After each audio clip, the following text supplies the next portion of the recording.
नमस्कार, VNM studio से मैं सोनल भारद्वाज आप सभी का वीएनएम टीवी के बुलेटिन में स्वागत करती हूं। देश, दुनिया, शहर, जिले की तमाम खबरों को विस्तार से आप तक पहुंचाएंगे, लेकिन आइए सबसे पहले नजर डालते हैं वीएनएम हेडलाइंस पर। देखते हैं क्या रही आज की खास खबरें।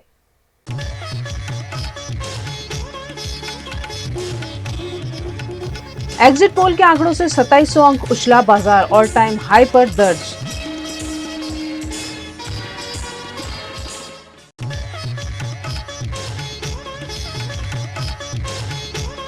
अमूल और मदर डेयरी के दूध के दामों में बढ़ोतरी, विपक्ष ने साधा निशाना।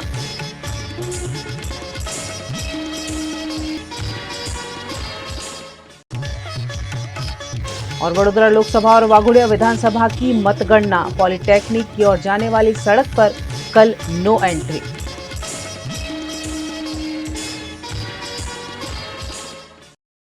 एग्जिट पोल के परिणाम के बाद शेयर बाजार के बारे में लगाया गया अंदाजा आज सही साबित हो गया। चुनाव नतीजों से एक दिन पहले सेंसेक्स करीब 2700 पॉइंट की तेजी के साथ 76,738 के ऑल टाइम हाई पर पहुंच गया। वहीं निफ्टी भी अपने ऑल टाइम हाई 23,338 पर पहुंच गया। इसमें 800 अंक से ज्यादा की तेजी देखने को मिली। शेयर बाजार में आई इस तेजी से निवेशकों के वेल्थ लगभग 12 लाख करोड़ रुपए बढ़ गई है। बीएससी का मार्केट कैप शुक्रवार को 4,12,12,881 करोड़ रुपए का था, जो आज यानी 3 जून को बढ़कर 4,23,71,233 करोड़ रुपए पर पहुंच गया है। पिछले 2 साल में यह शेयर बाजार की एक दिन में सबसे ज्यादा बढ़त है। अमूल के बाद मदर डेयरी के दूध के दामों में भी बढ़ोतरी कर दी गई है, जिस पर विपक्ष ने सरकार पर निशाना साधा। लोकसभा चुनाव 2024 के नतीजे कल यानी मंगलवार को आने वाले हैं और इससे पहले ही महंगाई का तगड़ा झटका लगा है। दरअसल रविवार को अमूल दूध की कीमतों में इजाफा किया गया, तो अगले ही दिन सोमवार को मदर डेयरी ने भी अपना दूध महंगा कर दिया है। दोनों ही कंपनियों ने अपने दूध की कीमत में 2 रुपए प्रति लीटर की बढ़ोतरी की है। 2 दिन में आम आदमी को 2 बड़े झटके लगे हैं, जिस पर गुजरात कांग्रेस के प्रवक्ता डॉक्टर मनीष दोशी और आम आदमी पार्टी के नेता गोपाल इटालिया ने सरकार पर सीधा निशाना साधा है। चूंटणी पूरी थई, मतदाताओं સાથેનો મત લેવાનો કાર્યક્રમ પૂરો થયા પછી ભાજપા સરકારે ફરી એક વખત તેમની મોંઘવારીના માર આપવાની નીતિને અખત્યા કરી છે। જે રીતે દૂધની અંદર ભાવ વધારો ઝીકવામાં આવ્યો છે, સામાન્ય માણસને રોજબરોજ નાનામાં નાનો ગરીબમાં ગરીબ માણસને પણ દૂધ એની જરૂરિયાત છે, ત્યારે દૂધમાં 2 રૂપિયાથી લઈને 3 રૂપિયાનો વધારો। टोल टेक्स जे कॉमर्शियल व्हीकल सहितनो छे, એટલે કોમર્શિયલ વ્હીકલ એટલે કે હેરાફેરી થતી હોય જીવન જરૂરિયાતની ચીજ વસ્તુઓ, એ સહિતના વાહનોમાં ટ્રાન્સપોર્ટેશનમાં 5% વધારો, એટલે એના કારણે મિનિમમ ટેક્સ ટોલ ટેક્સની અંદર 20 થી 25 રૂપિયાનો વધારો સીધો સરળતાથી દેખાય છે।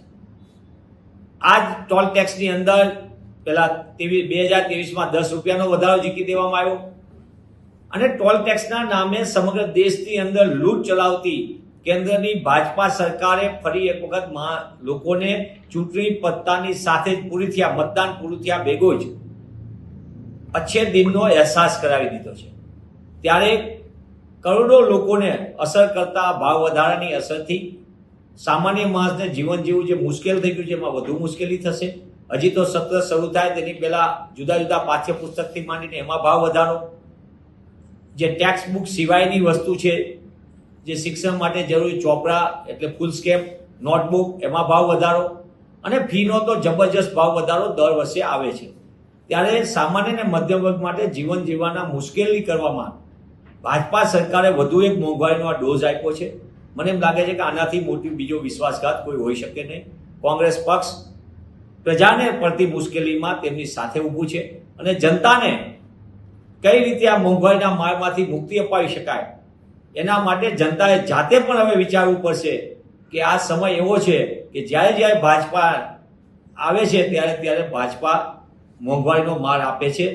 जैसे ही चुनाव संपन्न हुआ और ये देखने में आया, खबर ये आई कि टोल टैक्स को बढ़ा दिया गया है, दूध के भाव बढ़ा दिए गए हैं और न जाने क्या क्या चीज़ों में कितना कितना प्राइस रेज होगा, ये अभी नहीं बता सकते। लेकिन जिस तरीके से बीच चुनाव में ये भाव में बढ़ोतरी की गई है, ये साफ साफ दिखा रहा है कि चुनाव के चलते भाव को रोक दिया गया था ताकि जनता की आंख में धूल डाल सके, जनता को मूर्ख बना सके और वोट पा करके फिर वही लूटने का कारोबार जो सालों से चलता आ रहा है वो चालू कर दिया। तो कुल मिला के इस चीज़ में मुझे ये लगता है कि जनता की आंखों में धूल डालने का काम बीजेपी ने किया है। चुनाव से पहले इस तरीके की बातें तो नहीं की गई थी कि चुनाव के बाद जनता को लूटेंगे। पहले बोले 400 सीट लाएंगे, तो अब 400 के परिणाम भी आने चालू हो गए। गुजरात के वडोदरा में कल होने वाले लोकसभा और विधानसभा चुनाव की गिनती पर वडोदरा जिला के मुख्य निर्वाचन अधिकारी और जिला कलेक्टर बीजल शाह ने जानकारी दी है। वडोदरा में कल होने वाली मतगणना को लेकर पुलिस और प्रशासन द्वारा हर तैयारी को अंजाम दे दिया गया है। वडोदरा की पॉलिटेक्निक कॉलेज में मंगलवार सुबह 8 बजे से मतगणना शुरू की जाएगी। पुलिस विभाग द्वारा फतेहगंज सर्कल से फ्रीडम सर्कल तक नो पार्किंग जोन और नो एंट्री जोन डिक्लेयर किया गया है, जिससे इस रूट पर दोनों ओर आवाजाही बंद कर दी गई है। पॉलिटेक्निक कॉलेज के बाहर राजनीतिक दलों के कार्यकर्ताओं की उपस्थिति होगी, ऐसे में आवाजाही में दिक्कत न आए, इस आशय के साथ पुलिस विभाग ने फतेहगंज सर्कल से लेकर पॉलिटेक्निक कॉलेज और फूड एंड ड्रग्स होते हुए फतेहगंज सर्कल तक और नरहरी सर्कल से फ्रीडम पार्क सर्कल तक नो पार्किंग जोन और नो एंट्री जोन डिक्लेयर कर दिया है। साथ ही वैकल्पिक रूट का भी ऐलान किया गया है, जिससे नागरिकों को दिक्कत न आए। मतगणना की तैयारी पर वडोदरा के जिला कलेक्टर बीजल शाह ने जानकारी दी है। આવતીકાલે પોલિટેકનિક ખાતે વિધાનસભા 20 વડોદરા વિધાનસભા લોકસભા અને વાઘોડિયા વિધાનસભાની પેટા ચૂંટણી એ બંનેની મતગણતરી રાખવામાં આવેલી છે અને એના અનુસંધાને જે ચૂંટણી પંચની ગાઈડલાઈન છે એ પ્રમાણે જે પણ પ્રિમાઇસીસ અને કેમ્પસ હોય કેમ્પસથી 100 મીટર રસ્તાની બંને બાજુ જાહેર જનતાની અવર જવરને નિયંત્રિત કરવાની થાય છે। એટલે વહેલી સવારથી જ એ કોર્ડન કરી અને બંને બાજુ રોડની બંને બાજુ 100 મીટરના અંતરે કોર્ડન કરી દેવામાં આવશે અને જેને પોલિટેકનિકમાં ચૂંટણી માટે ઇલેક્શન એજન્ટ, કાઉન્ટિંગ એજન્ટ અને ઉમેદવાર અને જે ચૂંટણીની કામ ફરજમાં જે હશે એ લોકોને ત્યાં અંદર આવવા જવા દેવામાં આવશે। બીજું 3 લેયર સિક્યુરિટી, એટલે પહેલું લેયર કેમ્પસથી 100 મીટર બંને બાજુ, બીજું કેમ્પસ ઉપર પણ પોલીસ તૈનાત કરવામાં આવશે એના ગેટ ઉપર। એ સિવાય જે બિલ્ડિંગનો જે ગેટ છે ત્યાં પણ સ્ટેટ રિઝર્વ પોલીસ ફોર્સ જે છે અને સ્ટેટ આર્મ પોલીસ ફોર્સ છે એની સિક્યુરિટી રાખવામાં આવશે। એ ઉપરાંત બિલ્ડિંગની અંદર સ્ટ્રોંગ રૂમ અને કાઉન્ટિંગ હોલ જે છે ત્યાં CAPFના જવાનો તૈનાત કરવામાં આવશે। એ સિવાય દરેક ફ્લોર ઉપર ફાયરની ટીમ અને મેડિકલ ટીમ એ બંને ઇમરજન્સી માટે ગ્રાઉન્ડ ફ્લોર, ફર્સ્ટ ફ્લોર અને સેકન્ડ ફ્લોર 3 ફ્લોર ઉપર આ કાઉન્ટિંગ થઈ રહ્યું છે, તો 3 ફ્લોર ઉપર ફાયર અને મેડિકલની ઇમરજન્સી ટીમને પણ રાખવામાં આવશે। બિલ્ડિંગની બહાર એક 108 એમ્બ્યુલન્સ પણ ઇમરજન્સી સુવિધા માટે રાખવામાં આવેલી છે। એ સિવાય જે સ્ટ્રોંગ રૂમ અને સીલિંગ ને એની બધી જે કાર્યવાહી કરવાની છે એના માટે પણ પૂરતી સ્પેસ અમે उपलब्ध करावेली है। गुजरात के अहमदाबाद में कल 2 जगह मतगणना होने वाली है, जिसमें गुजरात कॉलेज और LD इंजीनियरिंग कॉलेज शामिल है। यहाँ चुस्त पुलिस बंदोबस्त के साथ मतगणना की जाएगी। આવતીકાલે જે અમદાવાદમાં 2 જગ્યા મતગણતરી થવાની છે, એમાં ગુજરાત કોલેજ અને LD એન્જિનિયરિંગ કોલેજ, તે બંને જગ્યા પોલીસ દ્વારા જુદા જુદા 3 લેયરમાં બંદોબસ્ત લગાવવામાં આવ્યા છે। એમાં અધિકારી અને કર્મચારીથી મળીને 1200થી વધારે પોલીસ ફોર્સ તૈનાત રહેશે। એની સાથે સાથે ટ્રાફિક પોલીસ છે એ પણ તૈનાત રહેશે। આપણે આ જે બંદોબસ્ત છે એમાં 100થી 12ના જે પોલીસના બંદોબસ્ત છે, એ પછી બીજી લેયરમાં SRP જવાનોના બંદોબસ્ત છે અને ત્રીજી લેયરમાં CAPFના જવાનોના બંદોબસ્ત છે। આખા જે કમ્પાઉન્ડ છે એમાં CCTV છે, દરેક રૂમ ઉપર CCTVની વ્યવસ્થા કરવામાં આવેલ છે। એની સાથે સાથે BDDS દ્વારા એન્ટી સબોટાજ ચેકિંગ તેમજ ફાયર સેફ્ટીની સાધનોની વ્યવસ્થા પણ કરવામાં આવેલ છે। અને જે બંદોબસ્ત છે એમાં જે લિસ્ટ મુજબ જેને અંદર એન્ટ્રી છે એ જ અંદર આવી શકે છે. એના માટે જુદા જુદા કલર કોડના પાસ પણ ઇસ્યુ કરવામાં આવેલ છે. અને સૌથી જે ખાસ વાત છે કે અંદર કોઈ પણ પ્રકારના મોબાઈલ ફોન અલાઉડ નથી. તો ત્રણેય લેયરમાં જે કોઈ જશે એની ખાસ ચેકિંગ ફ્રિસ્કિંગ કરીને મોબાઈલ વગર જ અંદર જવાનું રહેશે. જે આજે બંને જો જગ્યા છે તે જગ્યા ઉપર ખાસ પોલીસ બંદોબસ્ત ડીસીપી કક્ષાના અધિકારીના નેતૃત્વ હેઠળ ફાળવવામાં આવ્યા છે. એની સાથે સાથે મહેરબાન પોલીસ કમિશનર શ્રીનો 200 મીટરના જાહેરનામા પણ કરવામાં આવેલ છે. અને જે વિજય સરઘસ કે વરઘોડા માટે ખાસ એક્ઝિક્યુટિવ મેજિસ્ટ્રેટ સ્થળ ઉપર જ રહે એ પ્રકારની વ્યવસ્થા કરવામાં આવેલ છે. અને રોડ ઉપર કોઈ પણ પ્રકારના ટ્રાફિક અડચણ ના થાય અને જે અંદર અલાઉડ છે એ જ આવે એના માટે ખાસ બેરિકેડિંગની વ્યवस्था પણ કરવામાં આવેલ છે. गुजरात कांग्रेस के नेता अमित चावड़ा सूरत दौरे पर पहुंचे और इस दौरान उन्होंने देश में परिवर्तन की लहर की बात कही। देश भर में लोकसभा चुनाव 2024 के परिणामों का इंतजार किया जा रहा है। इसी बीच गुजरात कांग्रेस के नेता अमित चावड़ा सूरत दौरे पर पहुंचे। यहां उन्होंने देश भर में परिवर्तन की लहर की उम्मीद जताई और साथ ही कहा कि परिवर्तन की शुरुआत गुजरात से होगी। गुजरात में इंडिया गठबंधन को अच्छा प्रतिसाद मिला होने की बात कहते हुए एग्जिट पोल के परिणामों को भी अमित चावड़ा ने नकार दिया।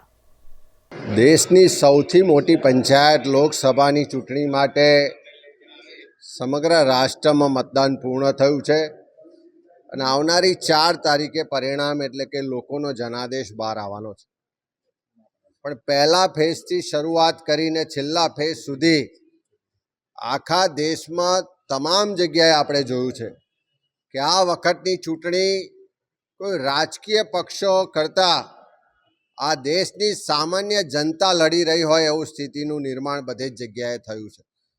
એટલા માટે કે મંદી, મોંઘવારી, ભ્રષ્ટાચાર, બેરોજગારીથી તો પ્રજા ત્રસ્ત હતી જ, પણ આ દેશમાં લોકશાહી બચાવવા માટે, દેશના લોકોના બંધારણીય હકોના રક્ષણ માટે, બંધારણ બચાવવા માટે, લોકો દેશને બચાવવા માટે સ્વયંભૂ આગળ આવીને આખી ચૂંટણી લડ્યા પણ છે અને મતદાન પણ કર્યું છે.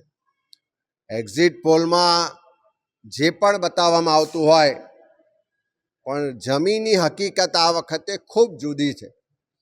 સરકાર સામે લોકોની નારાજગી ખૂબ હતી અને એ નારાજગી પરિવર્તન રૂપે મતમાં પણ પરિવર્તિત થઈ છે.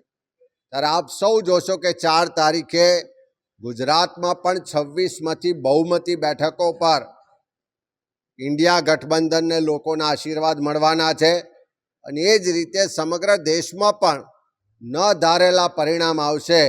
અને 2004માં જેમ ફીલ ગુડ અને ઇન્ડિયા શાઇનિંગના નારાને લોકોએ જાકારો આપ્યો હતો અને દેશમાં યુપીએ 1 સરકાર બની હતી, એ જ રીતે 2024માં પણ બધા જ સામ દામ દંડ ભેદની રાજનીતિને જાકારો આપી અને દેશના લોકો ઇન્ડિયા ગઠબંધનના નેતૃત્વવાળી સરકાર બનાવવા જઈ રહ્યા છે.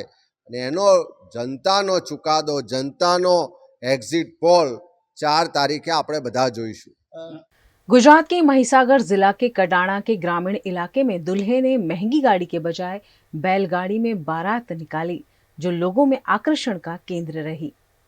आजकल शादी ब्याह में लोग ज्यादा से ज्यादा खर्च करते हैं और इसी बीच गुजरात के महिसागर जिला के कडाणा तालुका के ग्राम्य इलाके की ये बारात सोशल मीडिया पर काफी वायरल हो रही है, जहां दूल्हा महंगी गाड़ी के बजाय बैलगाड़ी में बैठकर अपनी दुल्हन लेने जा रहा है। आकलिया गांव के सौरव कुमार ने आदिवासी वेशभूषा धारण कर बैलगाड़ी में बैठकर अपनी बारात निकाली, जो लोगों में आकर्षण का केंद्र बनी। बैलगाड़ी को सुंदर रूप से सजाकर आदिवासी परंपरा के रूप ये बारात निकाली गई, जिसे देखने के लिए लोग भी मौके पर जमा हो गए।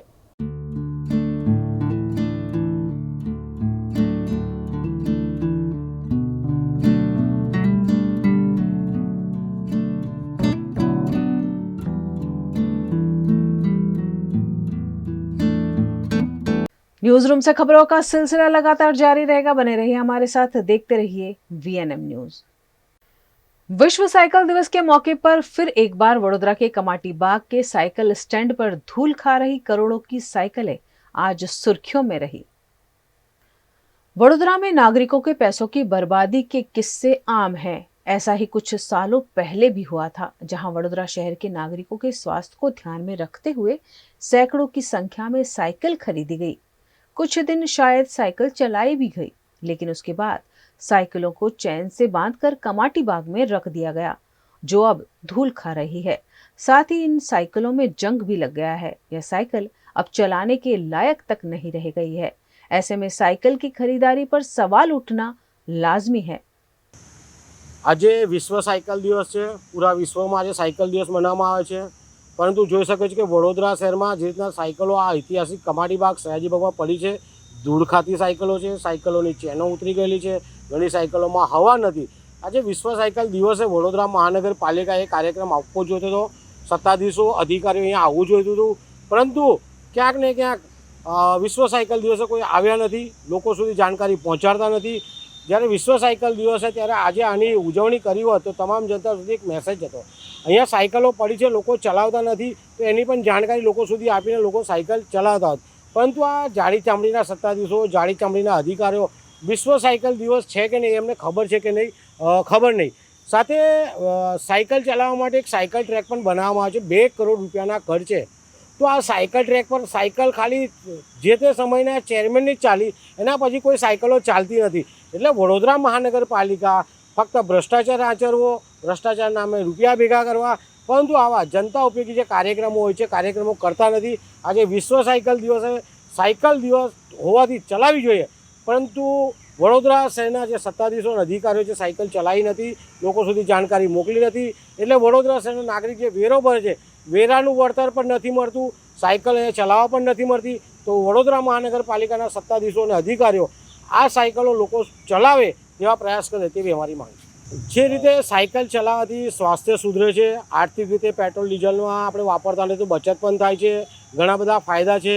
અને મંગેશ જયસ્વાલ સાહેબ જો સાયકલ અહીંયા ચલાવતા હોય તો એમને જોઈને તમામ અધિકારીઓ, તમામ કર્મચારીઓ સાથે સત્તામાં બેઠેલા સત્તાધીશોએ પણ આ સાયકલનો ઉપયોગ કરવો જોઈએ। પરંતુ ક્યાંક ને ક્યાંક ફાઇલો પર સહીઓ કરવી, ભ્રષ્ટાચારમાં આળોટવું આ એક નિયમ બની ગયો છે।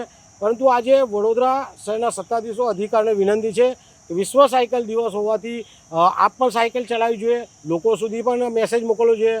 અને જ્યારે મંગેશ જયસ્વાલ સાહેબ સાયકલ ચલાવતા હોય तो तमाम अधिकारियों अपनी पास सीख लेनी चाहिए। पूरा विश्व आज विश्व साइकिल दिवस मना रहा है और साइकिल चलाकर लोगों को भी साइकिल चलाने के लिए प्रोत्साहित किया जा रहा है। लेकिन वडोदरा में करोड़ों रुपए की लागत से खरीदी गई साइकिल ऐसी स्थिति में है कि अब यह विश्व साइकिल दिवस मनाने के लायक ही नहीं रही है। छत्तीसगढ़ के गोरिल्ला पेंड्रा मरवाही में अंतर्राष्ट्रीय डीजल चोर गिरोह पुलिस के हत्थे चढ़ गया है। छत्तीसगढ़ के गोरिल्ला पेंड्रा मरवाही जिले में मरवाही पुलिस को बड़ी सफलता हासिल लगी है। जीपीएम पुलिस प्रशासन लगातार बढ़ रहे अपराध के खिलाफ एक से बढ़कर एक त्वरित कार्यवाही कर रहा है। इसी बीच नागेश्वरी पेट्रोल पंप पर डीजल चोरी करने के मामले मरवाही पुलिस ने अंतर्राज्यीय चोरों के गिरोह को हिरासत में लेकर कानूनी कार्रवाई की है। डीजल चोरी का मामला जो है अभी हुआ था, जिसके प्रार्थी आशीष कुमार मिश्रा जो पशान भालूमाड़ा का रहने वाला, उसके द्वारा लिखित में रिपोर्ट दर्ज कराया था कि इसका गणेश ट्रांसपोर्टिंग के नाम से काम है और उसका गाड़ी टेलर वगैरह जो है वो चलता है, और जिसपे एक टेलर जो है उसका चालक विजय कुमार विश्वकर्मा जो अनूपपुर का रहने वाला है वो चला रहा था। दिनांक 24/5/2024 को देर रात होने पर ये मां नागेश्वरी पेट्रोल पंप मरवाही जो है वहाँ पर अपनी गाड़ी को खड़ा किया था। तभी लेट नाइट पे कुछ संदिग्ध गतिविधियाँ होते देखा, और वो देखा कि कुछ लोग जो हैं उसके गाड़ी से डीजल निकाल रहे हैं। तत्पश्चात ही उतरने का प्रयास किया तो एक आदमी जो है उसमें का राड लेके खड़ा हुआ था, और वो बोला कि अगर तुम नीचे उतरोगे तुम्हें मारेंगे ऐसे करके। तो इस पर जो है विस्तृत हम लोगों के द्वारा जो है विवेचना की गई, साथ में साइबर टीम का भी सहयोग दिया गया, जिस पर एक आरोपी राहुल राठौर जो चोरभट्टी जैथरी का रहने वाला है उसको पकड़ने में सफलता प्राप्त हुई है, जिससे चोरी में प्रयुक्त स्कॉर्पियो गाड़ी साथ में 7 जेरी कैन जो है वो 40-40 लीटर के हिसाब से, लेकिन उसमें का 4 जेरिकन में 40-40 लीटर जो डीजल जो चोरी गए जो डीजल थे वो बरामद हुए हैं। लगातार सवालों के घेरे में चल रहे चुनाव आयोग को लोकसभा चुनाव 2024 की मतगणना के ठीक एक दिन पहले पत्रकार परिषद का आयोजन कर सफाई देनी पड़ी। लोकसभा चुनाव की काउंटिंग से एक दिन पहले आज सोमवार को इलेक्शन कमीशन ने प्रेस कॉन्फ्रेंस की, जिसमें मुख्य चुनाव आयुक्त राजीव कुमार ने कांग्रेस नेता जयराम रमेश के आरोपों का जवाब देते हुए कहा कि शक का इलाज तो हकीम लुकमान के पास भी नहीं है। कांग्रेस नेता जयराम रमेश ने शनिवार को कहा था कि अमित शाह ने 150 कलेक्टरों को धमकाया है। सीईसी ने सोशल मीडिया ट्रोलिंग पर कहा कि हमें लापता जेंटलमैन कहा गया, लेकिन इस दौरान देश में वोटिंग का वर्ल्ड रिकॉर्ड बन गया। यह हमारे लोकतंत्र की ताकत है। भारत के इतिहास में पहली बार हुआ है जब चुनाव आयोग को लोकसभा चुनाव वोटिंग के बाद प्रेस कॉन्फ्रेंस करनी पड़ी हो। 1952 से लेकर अब तक के किसी भी लोकसभा चुनाव के दौरान आयोग ने वोटिंग के बाद और रिजल्ट के पहले प्रेस कॉन्फ्रेंस नहीं की है। It's a miracle what had happened. We'll try and talk about it more, and I'm sure all of you have been writing about it. All of you have visited the ground also, seen the polling stations for yourself, and have been part of us. We have walked together, whatever had happened in these last 3 months. Let's see what had happened. So the first major story, we have created a world record of 642 million proud Indian voters. This is a historic moment for all of us, for the nation as a whole. 642 ever, anywhere in the world, in any of the electoral exercise. That's what is the number of voters. And this is just to give you some small statistics. This is 1.5 times of the voters of all G7 countries, US, UK, France, Germany, Italy, Japan, Canada, all put together. We are comparing voters, not electors. और आपके भी घर में कहीं ना कहीं आसपास में किसी ना किसी बुजुर्ग ने वोट दिया होगा, जिसकी वजह से वो भी हमारे इसमें पार्टिसिपेट कर पाए. So these are the incredible stories on the positive note which we want to tell you. और जहां वुमेन का प्रश्न आया, मैंने पूछे वोटर्स दिखाए थे. हमने पूरे चुनाव में ये कोशिश की कि वुमेन डिग्निटी पे कोई भी वर्ड किसी के मुंह से पॉलिटिकल पर्सन के ना निकलने पाए. अगर निकल भी गया तो उसको हम इतनी स्ट्रॉन्ग नैरेटिव और इतना स्ट्रॉन्ग वर्डेड एडवाइजरी दी है. We feel that in times to come the political parties would also learn, the candidates would also learn to not utter a undignified word against the women of our nation. This is what we have attempted to settle by giving advisories, and we hope that this is not only during elections and political parties, but the discourse against women would be generally respected and would be in a different tenor. Gujarat आम आदमी party के प्रदेश अध्यक्ष ईसुदान गढ़वी ने 2024 के लोकसभा चुनाव में भरूच और भावनगर की सीट जीतने का दावा किया है. गुजरात में जे एक्जिट पोल जे सामे आवी रह्या छे, एमां चाणक्य सहितना एक्जिट पोल में गुजरात में आम आदमी पार्टी की बंने सीट जीती रह्या होवाना अहेवाल आवी रह्या छे. अमने पूरो विश्वास है कि चेतरभाई वसावा 50,000 थी वधुनी लीड थी जीती रह्या छे, ज्यारे भाई श्री उमेशभाई पण भावनगर थी मजबूताईथी जीती रह्या छे. गुजरातनी जनता आम आदमी पार्टी पर विश्वास करी रही छे. आम आदमी पार्टी मजबूताईथी आगळ वधी रही छे. जो के हजू पण मने लागे छे के एक्जिट पोल में इंडिया गठबंधननी पण केटलीक सीटो गुजरात में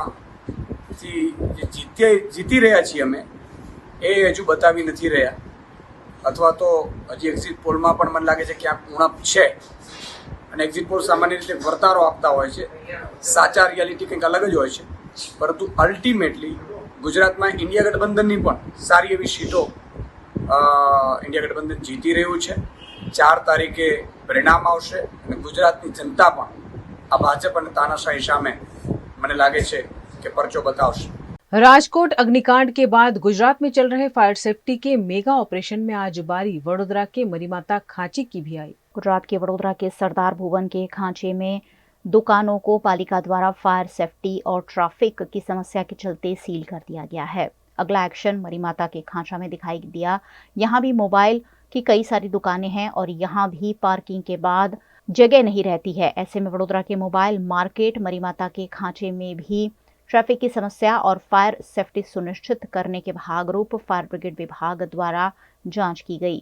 यहां दुकानदारों से पूछताछ की गई और साथ ही उन्हें अलग अलग दस्तावेज भी मांगे गए हैं। फायर सेफ्टी को लेकर मरीमाता के खांचे में mega operation Vadodara fire brigade द्वारा चलाया गया।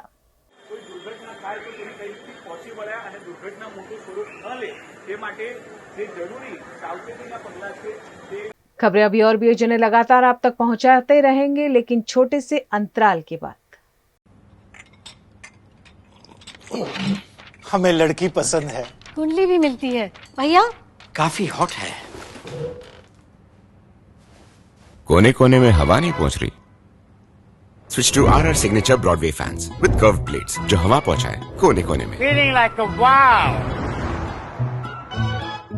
RR सिग्नेचर फैंस, आपके काम की बात।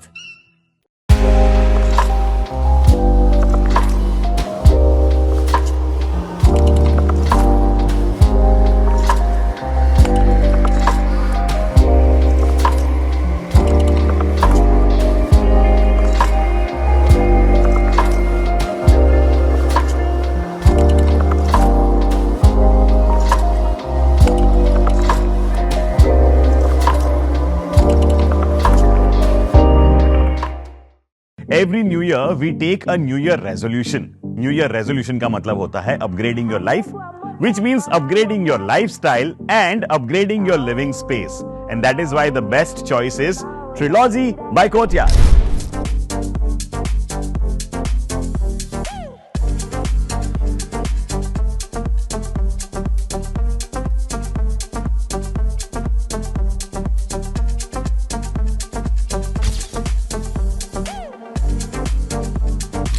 Trilogy by Courtyard. Finest architecture, world-class amenities, and a great space to live. Come check it out. Gujarat के मेहसाणा में जिला भाजपा द्वारा पत्रकार परिषद का आयोजन कर लोकसभा चुनाव के परिणाम की खुशी सादगी से मनाने की बात कही गई है। गुजरात के राजकोट में घटे अग्निकांड के बाद सरकार की और भारतीय जनता पार्टी की काफी किरकिरी हुई है। इसी के चलते लोकसभा चुनाव 2024 के परिणाम जब कल आएंगे तब जश्न को सादगी से मनाने का ऐलान किया गया है। इसी मामले मेहसाणा जिला भारतीय जनता पार्टी द्वारा कमलम में पत्रकार परिषद का आयोजन किया गया। આવતીકાલે લોકસભાની ચૂંટણીની મતગણતરી છે। 2024ની આ ગણતરી વખતે જ્યારે ગઈકાલે એક્ઝિટ પોલનો વર્તારો આવ્યો છે કે ભારતીય જનતા પાર્ટી થમ્બિંગ મેજોરિટીથી જીતી રહી છે, ત્યારે જે રાજકોટની ઘટના ઘટી છે એના સૌ જે લોકો કુટુંબીજનો છે, લોકો આઘાતમાં છે, ખૂબ ગોઝારી દુર્ઘટના ઘટી છે। તો આ વખતે ભારતીય જનતા પાર્ટી પ્રદેશથી નિર્ણય થયો છે કે બિલકુલ સાદગીથી ઉત્સવ ઉજવવો। કોઈ ઢોલ નગારા નહીં, કોઈ ત્રાસા નહીં, કોઈ ડીજે નહીં, કોઈ ફુલહાર નહીં, કોઈ કંકુ અબીલ ગુલાલ નહીં, કોઈ મીઠાઈ નહીં। આ રીતે બિલકુલ સાદગીપૂર્ણ રીતે કોઈ રેલી નહીં કાઢવાની, કોઈ વિજય સરઘસ નહીં કાઢવાનું। આ રીતે અમે બિલકુલ સાદગીથી આ વિજય ઉત્સવ ઉજવીશું। ફક્ત ખેસ પહેરાવી અને આ વિજય ઉજવવાનો છે। અને જે રાજકોટની દુર્ઘટનામાં જે લોકોએ જાન ગુમાવે છે એમના સંવેદના પ્રગટ કરવા માટે સાદગીથી આ વિજય ઉત્સવ ઉજવી અને સૌ સહભાગી થાય। અને આપના માધ્યમથી કોઈ કાર્યકર્તા કે પ્રજાજનો આના માટે કોઈ આગ્રહ ના કરે અને કોઈ ફુલાર લઈને ના આવે, કોઈ હારતોરા લઈને ના આવે, કોઈ અબીલ ગુલાલ કંકુ મીઠાઈઓ લઈને ના આવે। એટલા માટે આપના માધ્યમથી બહોળો પ્રચાર કરી અને આ સાદગીથી વિજય ઉત્સવ ઉજવી રહ્યા છે એમાં સહભાગી થાય। मध्य प्रदेश के मंदसौर के सीतामऊ सामुदायिक स्वास्थ्य केंद्र में एक नवजात की मृत्यु के बाद हंगामा देखने को मिला। मध्य प्रदेश के मंदसौर के सीतामऊ सामुदायिक स्वास्थ्य केंद्र में एक अजीबोगरीब घटना सामने आई है, जहां चिकित्सकों ने नवजात बच्ची की हत्या की आशंका जताई जा रही है। दरअसल एक प्रसूता महिला डिलीवरी के लिए यहां दाखिल हुई थी और उसे बेटी पैदा हुई थी। इस महिला को पहले भी संतान में 4 बेटियां थी और अब 5वें संतान के रूप में जब बेटी पैदा हुई तो परिवारजन इस बात से नाराज थे। लिहाजा नवजात की मौत को इस नाराजगी से जोड़कर देखा जा रहा है। प्रसूता राधाबाई को प्रसव पीड़ा होने पर सामुदायिक स्वास्थ्य केंद्र में भर्ती कराया गया था, लेकिन बच्ची की अचानक मौत के बाद परिजन खुद सवालों के घेरे में आ गए हैं। इस मामले चिकित्सक हिमांशु पंड्या ने माता पर ही बच्ची को मारने का आरोप लगाया है। मामला ये आया है कि कल शाम लगभग 5:50 पे राधाबाई नाम की महिला उसकी डिलीवरी हुई थी और रात तक बच्चा एकदम ठीक था। सुबह जब हमारे 4th क्लास स्वीपर्स सफाई कर रहे थे तब उनके संज्ञान में पहली बार आया है कि बच्चे के से चिल्लाने की आवाज़ आ रही है और माता रो रही है उसकी। तो उसके बाद में तत्पश्चात स्टाफ नर्स ने उसको तुरंत चेक किया और मुझे इन्फॉर्म किया। मैंने आकर के देखा तो बच्चा मृत अवस्था में था और पता लगा है कि किसी ने उसका मर्डर करने की कोशिश की। तो तुरंत हमने थाने में सूचना भिजवा दी। तो उस कार्रवाई तब से निरंतर चल रही है। नवजात की हत्या की आशंका होने पर अस्पताल के डॉक्टरों द्वारा पुलिस थाने में सूचना दी गई, जिसके चलते सीतामऊ थाना पुलिस भी मौके पर पहुंची और घटनाक्रम की जानकारी हासिल कर आगे की जांच शुरू की है। अस्पताल से सूचना प्राप्त हुई कि एक नवजात बालक मृत अवस्था में है, तो मौके पर जाकर के देखा गया, उसकी जांच की जा रही है। मामले में मर्ग पंजीबद्ध कर उसकी जांच कर रहे हैं। पीएम रिपोर्ट आने के बाद जो है वो खुलासा किया जाएगा। महिला बोरखेड़ी जागीर की निवासी है, जिसको नवजात बालक कल शाम को 5 बजे के लगभग हुआ था, जो सुबह मृत पाया गया। तो मर्ग कायम कर जांच की जा रही है। गुजरात के पावी जेतपुर में एक विवाहिता को बेटी के साथ भगा ले जाकर दुष्कर्म मामले के आरोपी को पुलिस ने तमिलनाडु से पकड़ा है। गुजरात के छोटाउदेपुर के पावीजेतपुर में एक विवाहिता को उसकी बेटी के साथ एक युवक ने 3 महीने पहले अगवा कर लिया था। इस मामले विवाहिता के पति की शिकायत के आधार पर पावीजेतपुर पुलिस ने आरोपी को तमिलनाडु के एक गांव से गिरफ्तार किया है। 10 मार्च को पावीजेतपुर पुलिस स्टेशन में एक अर्जी मिली कि भरत भाई अमर सिंह करके एक मोटी बुमड़ी गांव का इंसान सुशकाल की एक औरत 27 साल जिसकी उम्र थी, अपनी उस 27 साल की उम्र की औरत और उसकी बेटी को भगा के लेके चला गया है। तो 10 मार्च के बाद से पुलिस उसकी तपास कर रही थी कि वो कहाँ पे है। फिर 28 मई को पुलिस को इनपुट मिला कि भरत भाई उस औरत को और उसकी बेटी को लेके तमिलनाडु चले गए। तो जैसे ही एसपी सर को इस बात की खबर मिली, एसपी सर ने तुरंत एक टीम बनाई, जिसमें हमारे पीएसआई मंसूरी साहब, हमारे हेड कांस्टेबल शशिकांत भाई और 2 ड्राइवर नीलेश भाई और राजेश भाई को टीम को रातों रात तमिलनाडु भेजा। और उन्होंने तमिलनाडु पहुंचते ही तमिलनाडु पुलिस की मदद से और टेक्निकल सर्वेलेंस का यूज करते हुए 2-3 घंटे में ही, तमिलनाडु पहुंचने के 2-3 घंटे में ही लड़की को, उसकी माँ को और जो भरत भाई है उनको ढूंढ निकाला। वापस लाने के बाद जो औरत जिसको भगा के लेके गया था उसने स्टेटमेंट दिया कि भरत भाई है उसको जबरदस्ती उसकी बेटी के साथ बोरेली से अपहरण करके लेके गया था। फिर उसको यहाँ से ले जाके आंध्र प्रदेश लेके गया, राजकोट लेके गया, सूरत लेके गया और फिर फाइनली तमिलनाडु लेके गया। और उसने तमिलनाडु ले जाने के बाद उस औरत के साथ जबरदस्ती शारीरिक संबंध बनाने की कोशिश करी और वहाँ पर उस औरत को मानसिक त्रास देता था। तो इस फरियाद के बेसिस पे हमने आईपीसी सेक्शन 363, 366, 376 के अंदर एक एफआईआर रजिस्टर कर ली है और आरोपी में भरत भाई और उसके 3 सहयोगी योगेश, प्रकाश और पीयूष को भी आरोपी बनाया है। बाकी 3 आरोपी को हमने पकड़ लिया है, एक आरोपी पीयूष अभी बाकी है। लेकिन हमारी टीम ने जो तमिलनाडु पहुंच के जो काम किया वो बहुत सराहनीय है। 2-3 घंटे में तमिलनाडु पहुंच के अनजान जगह पर जाके किसी को भी ढूंढना बहुत आसान काम नहीं है, लेकिन हमारी टीम हमारे पीएसआई मंसूरी साहब के अंडर में काफी अच्छा काम किया और टीम को उनको ढूंढते ही और उसको तुरंत लेके आना, ये सारे काम 5-6 दिन के अंतराल में करना, तमिलनाडु जितनी दूरी पर जाके बहुत सराहनीय काम किया है। और इसके बाद अभी एफआईआर दाखिल हो गई है और हमारी तपास जारी है। गुजरात के अमरेली के आंबरडी सफारी पार्क में रहते शेरों पर भी तपती गर्मी का असर देखा जा रहा है। गर्मी से परेशान शेरों को कैसे दी जा रही है राहत, आइए देखते हैं इस खास खबर में। गुजरात के अमरेली जिले के धारी में आंबरडी सफारी पार्क है, जहां लोग शेरों को देखने आते हैं। राज्य प्रवासन विभाग द्वारा यहां शेरों को देखने की अलग से व्यवस्था भी की गई है, जिसके चलते यहां सैलानियों की आवाजाही साल भर लगी रहती है। इन दिनों भीषण गर्मी का माहौल है और इसी बीच धारी वन विभाग द्वारा एशियाटिक शेरों के लिए अलग अलग व्यवस्थाएं की गई है, ताकि जंगल के राजा को भी गर्मी से बचाया जा सके। PNM टीवी के संवाददाता मेहुल त्रिवेदी ने आंबरडी सफारी पार्क का दौरा कर शेरों के लिए की गई व्यवस्था का जायजा लिया।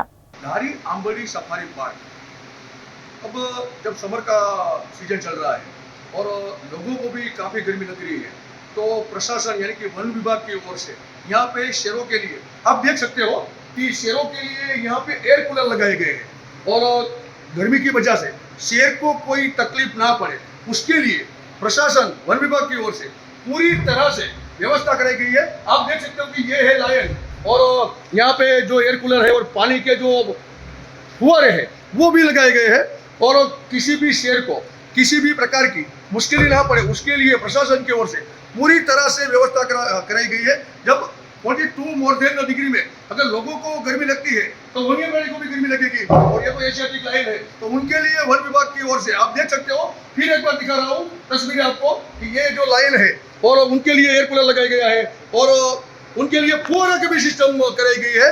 तो वन विभाग पूरी तरह से तत्पर है यहाँ पर शेरों की रक्षा करने के लिए। एनक्लोजर से उसमें दोपहर के समय फॉगर्स लगाए गए हैं।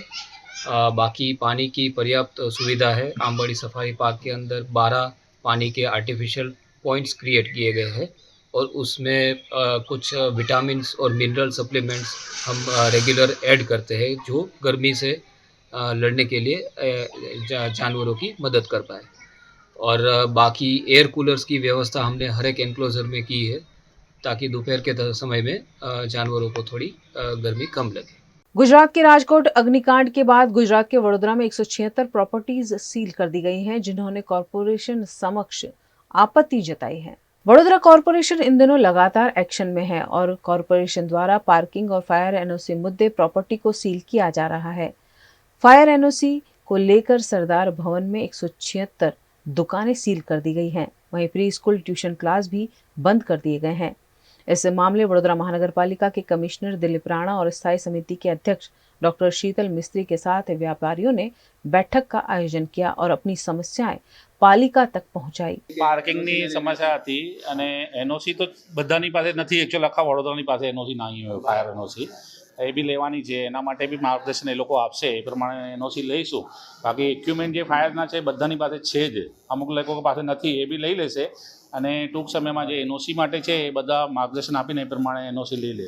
પાર્કિંગની વ્યવસ્થા જે નથી એના માટે બી વાત થઈ છે, એમને કીધું છે એનો બી રસ્તો કંઈ કાઢીશું અને સ્થાનિક જે ત્યાં દુકાનદારો છે એની પાર્કિંગની વ્યવસ્થા માટે કોમ્પ્લેક્સવાળા સાથે વાત થઈ છે, ત્યાં પાર્કિંગની વ્યवस्था કરશે એ પ્રમાણેની આયોજન કર્યું છે। इस मामले स्थायी समिति के अध्यक्ष डॉक्टर शीतल मिस्त्री ने मामले पर उचित निर्णय लेने की बात कही है। વેપારીઓ રજૂઆત લઈને આવ્યા હતા કે કોર્પોરેશનના તંત્ર દ્વારા અમારી લગભગ 176 જે દુકાનો અને 7 જેટલા ટ્યુશન ક્લાસીસને સીલ મારવામાં આવે છે। મધ્યમ વર્ગના વેપારીઓ છે, પોતાના ધંધા રોજગારની ચિંતા કરી અને પોતે બાંહેધરી આપવા તૈયાર છે કે ભાઈ કોર્પોરેશનના સ્ટેચ્યુટરી પ્રોવિઝન છે એ પ્રમાણે અમે કામ કરવા તૈયાર છે। એમને પોતાને પૂછતા માલુમ પડ્યું કે ભાઈ એમને ત્યાં ફાયર NOC નથી અથવા પાર્કિંગની સુવિધા નથી અથવા ચેન્જ ઓફ યુઝ કરેલા છે।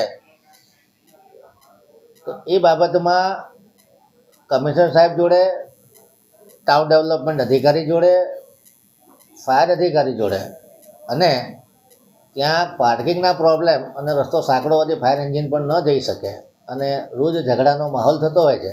આથી ટ્રાફિકના ACP DCP સાથે વાતચીત કરી, મીટિંગ કરી અને એ સુખદ ઉકેલ આવે ને એ લોકોની બાંહેધરીના આધારે તંત્ર નિર્ણય કરે કે ભાઈ આટલા દિવસમાં તમારે ફાયર NOC લેવાની અને પાર્કિંગની NOC પાર્કિંગ માટેની વ્યવસ્થા ઊભી કરવાની। એ લોકો એક બે જગ્યાએ પાર્કિંગની વ્યવસ્થા કરેલી છે। કોઈ કૃષ્ણા કોમ્પ્લેક્સ છે અને બીજું પણ એક કોમ્પ્લેક્સ છે, એમાં લગભગ 600-700 ટુ વ્હીલર વ્હીકલ આવે એવું છે। उत्तर प्रदेश की बिजनौर और नगीना लोकसभा सीट पर 4 जून को होने वाली काउंटिंग की तैयारियां पूरी कर ली गई है। उत्तर प्रदेश के बिजनौर लोकसभा चुनाव के नतीजे आने में अब एक ही दिन बचा है, जिसके चलते यहां मतगणना की तैयारी जोरों पर चल रही है। बिजनौर जिले की दोनों लोकसभा बिजनौर और नगीना की मतगणना बिजनौर के नजीबाबाद रोड स्थित सेंट्रल वेयर हाउस में होगी, जहां करीब 1,500 कर्मचारियों को लगाया गया है, जिसके लिए 10 हॉल चिन्हित किए गए हैं। इनमें 8 में ईवीएम और 2 हॉल में पोस्टल बैलेट की गिनती की जाएगी। हर काउंटिंग रूम में 14 टेबल लगाए जाएंगे, जिसकी तैयारियां पुलिस और प्रशासन कर रहे हैं। त्रिस्तरीय सुरक्षा घेरे में मतगणना को संपन्न किया जाएगा। 200 मीटर के दायरे में आम लोगों के आने जाने की अनुमति भी नहीं होगी। इस मामले विस्तृत जानकारी बिजनौर के डीएम अंकित कुमार अग्रवाल ने दी है। 4 जून को जनपद बिजनौर में 3 लोकसभा क्षेत्रों के अंदर जो 8 विधानसभा क्षेत्र है उनकी काउंटिंग यहाँ पे संपादित कराई जाएगी। हर काउंटिंग के लिए जो भी व्यवस्था होनी है वो पूरी कर ली गई है। हर काउंटिंग रूम में 14 टेबल लगाई जाएंगी, जिसपे की कंट्रोल यूनिट के माध्यम से गणना की जाएगी। इसके अलावा हमारी आरओ टेबल, कम्युनिकेशन टेबल भी रहेगी। पोस्टल बैलेट के लिए अलग से हॉल बनाया गया है, उसके लिए अलग टेबलें लगाई जाएंगी, जिसपे पोस्टल बैलेट की गणना की जाएगी। कुल मिला के लगभग हमारे 1,500 कर्मचारी इस गणना की प्रक्रिया में शामिल होंगे और हम लोग का पूरा प्रयास होगा कि आयोग द्वारा जो निर्धारित समय है उसमें हम सकुशल, शांतिपूर्ण तरीके से, निष्पक्ष तरीके से गणने का कार्य को संपादित करेंगे। गुजरात के वडोदरा में कांग्रेस ने लोकसभा चुनाव के वोटों की गिनती निष्पक्ष रूप से किए जाने की मांग की है। गुजरात के वडोदरा में कांग्रेस पार्टी ने उपचुनाव अधिकारी विवेक टॉक पर कांग्रेस के चुनाव एजेंट को गुमराह करने के आरोप लगाए हैं। इस मामले वडोदरा कांग्रेस अध्यक्ष ऋत्विज जोशी की अध्यक्षता में कांग्रेस के नेताओं ने मुख्य चुनाव अधिकारी बिजल शाह को आवेदन देकर निष्पक्ष रूप से मतगणना किए जाने की मांग की है। मुख्य चुनाव आयोग के तहत ईवीएम के वोट से पहले पोस्टल बैलेट के परिणाम घोषित करने की मांग की गई है। આવતીકાલે જ્યારે લોકસભાની ચૂંટણીની મતગણતરી છે ત્યારે અંદર કાઉન્ટિંગ એજન્ટમાં દરેક પાર્ટીના જે હોય છે એજન્ટ એમાં વિધાનસભા વાઇઝ 15 નામોની વાત છે અને એમાં ફોર્મ 18નો નામો નંબર 15 નામો મૂકવાના હોય છે।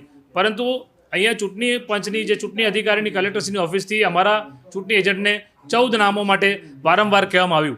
તે છતાં જ્યારે અમારે રૂબરૂમાં વાત થઈ, મૌખિકમાં એમને વાત કરી, તે છતાં પણ 14 જ નામની વાત કરતા હતા। પરંતુ ગઈકાલે જ્યારે જોયું કે ભારતીય જનતા પાર્ટી પાસેથી 15 નામ લીધા છે અને અમારા ચૂંટણી એજન્ટને 14 નામ કરીને જે મિસગાઈડ કરવાનો પ્રયત્ન થયો છે એ વસ્તુ ખોટી છે। આજે ચૂંટણી પંચ એ નિષ્પક્ષ હોવું જોઈએ, તમારે રાજકીય પક્ષાપક્ષીમાં ના પડવાનું હોય। પરંતુ જે અનુભવ અમને થયો એ બાબતે અમે કલેક્ટરશ્રીને રજૂઆત કરી, એમને કીધું છે કે ના તમારા પણ 15 નામ અમે લઈશું।